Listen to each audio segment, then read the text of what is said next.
E aí galera, beleza? Eu sou o Igor e você está vendo o Westcott.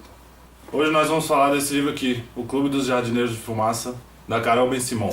Ele conta a história do Arthur, um rapaz porto-alegrense, jovem, não tão jovem, que após a morte da mãe dele de câncer, vai morar nos Estados Unidos. Ele escolhe morar no condado de Mendocino, que faz parte da região conhecida como Emerald Triangle, que é famoso, essa região do Triângulo da Esmeralda, famosa justamente pela plantação de maconha. Antigamente ilegal, mas recentemente não mais ilegal, às vezes um pouco ilegal ainda, como o livro nos mostra. O Arthur tá meio fugindo da vida dele aqui no Brasil e vai morar lá meio sem saber o que é da vida, o que quer fazer lá. Acaba conhecendo americanos, obviamente, né, se relacionando com americanos por lá, falando, né, refletindo um pouco sobre essa situação de expatriado, e eventualmente ele começa a trabalhar na indústria da cannabis e fica lá buscando algo que ele não sabe bem o que. O livro talvez parte mostra justamente essa busca dele por alguma coisa que ele não sabe direito o que é. O livro é escrito em terceira pessoa, em estilo direto livre, né? É um estilo bem comum nos vídeos. Eu sempre costumo falar, a maioria dos livros que a gente analisa aqui tem essa pegada, né? Puxa para esse estilo. Ele varia o ponto de vista muito entre os personagens. Então você vai ter capítulos em que geralmente é o Arthur, mas não só o Arthur, tem outros personagens importantes que também vão ser o centro da narração em alguns momentos do livro, como por exemplo a Tamara, o Dusk, a Sylvia, a Marina Nunes, que é uma personagem muito interessante, o Dave. As trocas de ponto de vista são muito rápidas, muito ágeis, e os capítulos curtos contribuem com isso, faz o livro ser muito acelerado, mas não acelerado no mau sentido, acelerado no bom sentido, ágil. Acho que essa é a melhor definição. Um exemplo que eu acho bem interessante de dar dessas trocas de ponto de vista, de como elas são feitas de forma muito fluida, é na página 97. Quem for ler vai perceber. Tem um movimento de troca de ponto de vista que é muito interessante, eu achei muito interessante, me chama muita atenção. Além dessas trocas de ponto de vista, outra coisa que contribui para a agilidade do livro também são os saltos temporais, que ocorrem várias vezes. Então, tanto o Arthur quanto o Dusk, a Tamara, eles ficam lembrando de outros momentos, né, do passado, a Sylvia também muito, e esses saltos temporais são intercalados com o que está acontecendo no momento ali da história, e dá um ritmo bem legal também para a narrativa.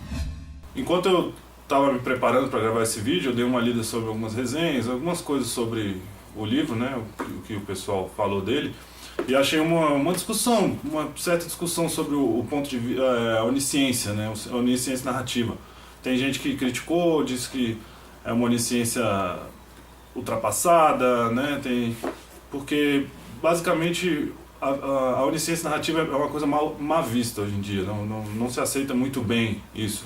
Eu não acho que o livro tem muita onisciência narrativa, eu acho que ele tem muitas essas trocas de ponto de vista, mas tem alguns momentos em que realmente ele tem um pouco, porque ele às vezes foge da história que está sendo contada e começa a fazer um perfil de um personagem real ou fictício que participou, né, daquele movimento da contracultura, da cannabis, da legalização, personagem do lado da lei, do lado dos fora da lei. Então, de certa forma, existe sim uma onisciência aí, mas isso entra um pouco numa discussão que está tendo mais recentemente, que é a onisciência contemporânea, né? A ideia de que sim, existe onisciência no nosso mundo, né? O autor pode fazer o papel do smartphone, por exemplo, tem gente que defende isso, né? A gente está num mundo em que tudo está registrado, gravado em alguma base de dados. Eu gosto de pensar no autor base de dados, ele sabe de tudo, né, de certa forma. Não porque ele é Deus, como era a noção antiga, mas sim porque todos os dados estão registrados em algum lugar. A narrativa utiliza esses dados, essas informações. Além disso, ele tem personagens que eu gostei muito, eu acho personagens muito bem acabados, principalmente eu acho que os que mais me chamaram a atenção não são nem os personagens que aparecem muito, como o Arthur, a Tamara, a Sylvia e o Dusk, que são provavelmente os principais Mas o Hans Veláquio é um personagem que eu achei ótimo, né? Ele suscita uma discussão muito boa do livro. Provavelmente a parte que mais me agradou do livro, né? Essa é a parte que entra a presença do Hans Veláquio. A Marina Nunes também é uma personagem que, com o passar da história, ela vai tomando muito peso. No começo ela praticamente não tem diferença nenhuma. E ela só tem um capítulo dela mesmo, que é lá no final do livro, e eu acho muito bom. E o Jimmy Pittelko, que é um personagem importante, principalmente no arco da Tamara. Eu acho que ele é um personagem que foi colocado ali para a autora fazer um comentário sobre algumas coisas. Eu acho que ele representa bem essa adoração à cultura do empreendedorismo, e mostra que, na verdade, ele não é um empreendedor, ele é um bosta, né? Mas mesmo assim tem esse discurso do empreendedorismo, né? E através dele e da Tamara tem também, eu acho, uma pequena cutucadinha ali na ideia do poliamor, né? Que tem um personagem que faz parte de um relacionamento poliamoroso e ela reflete muito sobre isso e tem algumas pequenas espetadinhas, eu acho, ali. Esse livro é um livro que foi indicado a vários prêmios importantes e acabou vencendo o prêmio mais importante do Brasil, que é o Jabuti de 2018, há pouco tempo atrás saiu o resultado. Então ele é, de certa forma, um sucesso de crítica, né? Espero que seja de público também, porque ele é muito bom. Então, na parte da temática, eu acho assim, eu estava falando da parte que me interessou mais, sem dúvida, o que mais me interessou foi a análise fria da geração hippie, né? Das contradições e das coisas boas, das coisas ruins dessa geração que, na minha opinião, provavelmente a geração mais melancólica do século XX, né? Eu acho muito difícil de não ser.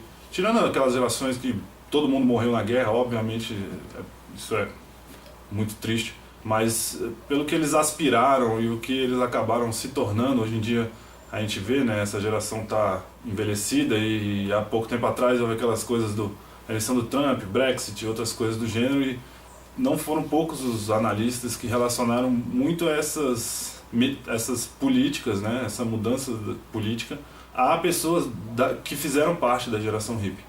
O que mostra as contradições gritantes dessa geração, né? Essas contradições, né, da geração hippie, elas aparecem em vários momentos do livro, né? Por exemplo, na conversa entre o Dusk e o Tom Robbins, né, que são ali por volta da página 255, 256, por ali, tem umas 10 páginas, é um capítulo curto, que eles são dois ex-colegas de uma comunidade alternativa, né? Eles foram morar lá na década de 60, 70, viveram anos e anos morando no meio do mato, lá com as árvores e tal. Eventualmente todo mundo abandona a comunidade, né? E o Dusk fica lá morando sozinho até que os outros decidem que eles querem vender a terra, né? Eles querem pegar o dinheiro. E o Dusk é um personagem que parece que ele nunca aceitou isso bem. Ele parece ter um ressentimento com os companheiros lá da comunidade por terem feito isso. E nessa conversa eles falam sobre isso, né? Eles falam sobre a contradição. Ele tem um ódio pelo Airbnb.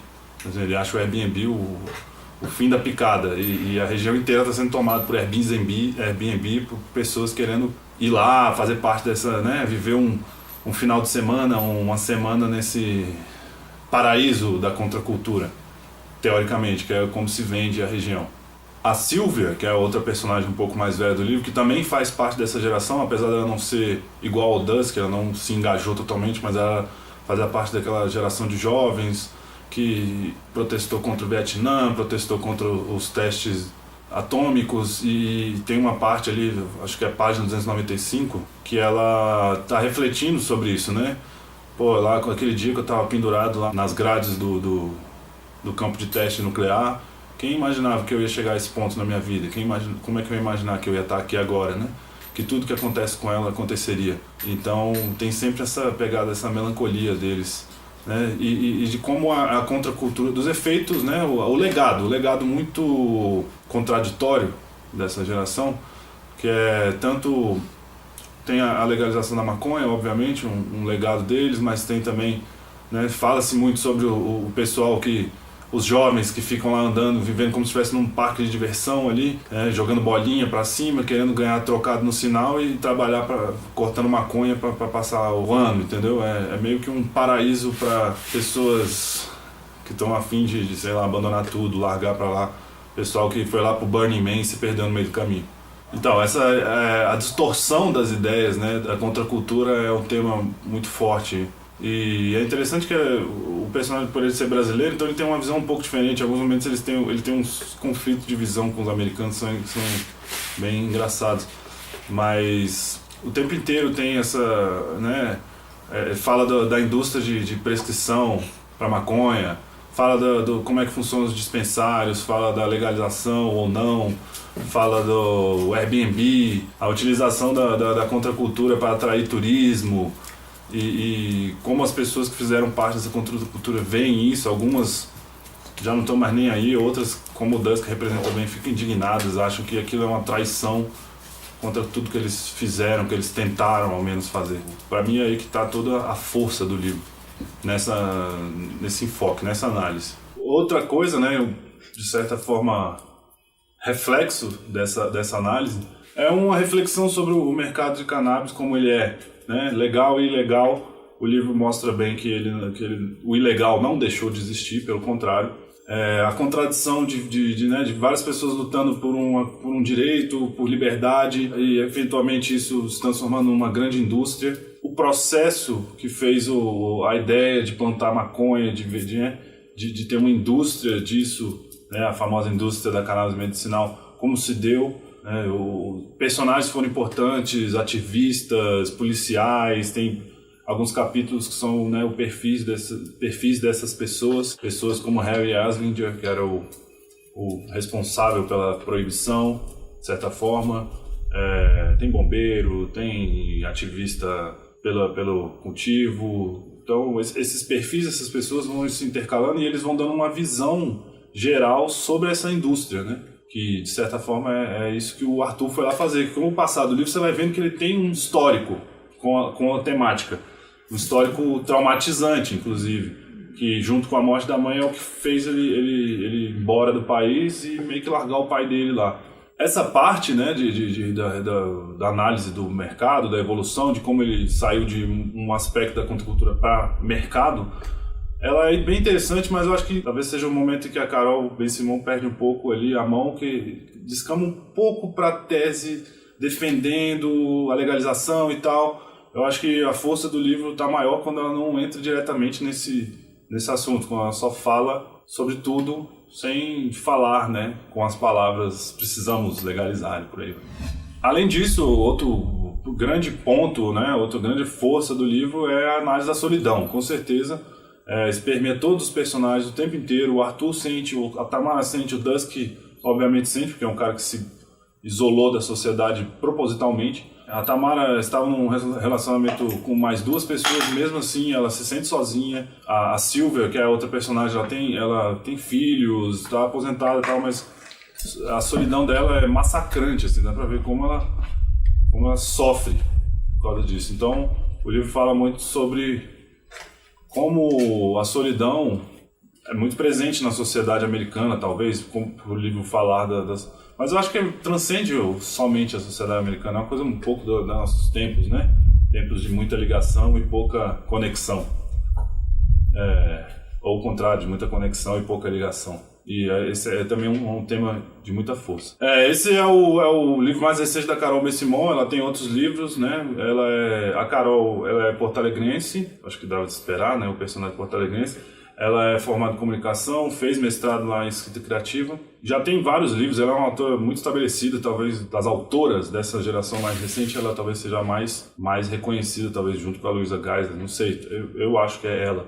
Ela tem outros livros, como Pó de Parede, tem o Sinuca Embaixo d'Água, tem Todos Nós Adoramos Cowboys. E, assim, talvez a consagração foi quando ela foi escolhida na lista da Granta, né, que é uma revista inglesa que fez uma lista de jovens autores brasileiros que eles consideravam com muito potencial, e ela entrou na lista. Então, ela é uma figura muito importante da literatura brasileira contemporânea.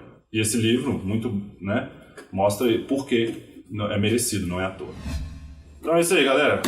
Leiam essa porra, não deixem de ler, muito bom livro, reflitam, discutam ele, comenta aí, fala se achou uma merda, que você odeia maconha, que você gosta, fala qualquer coisa que você quiser aí, tá?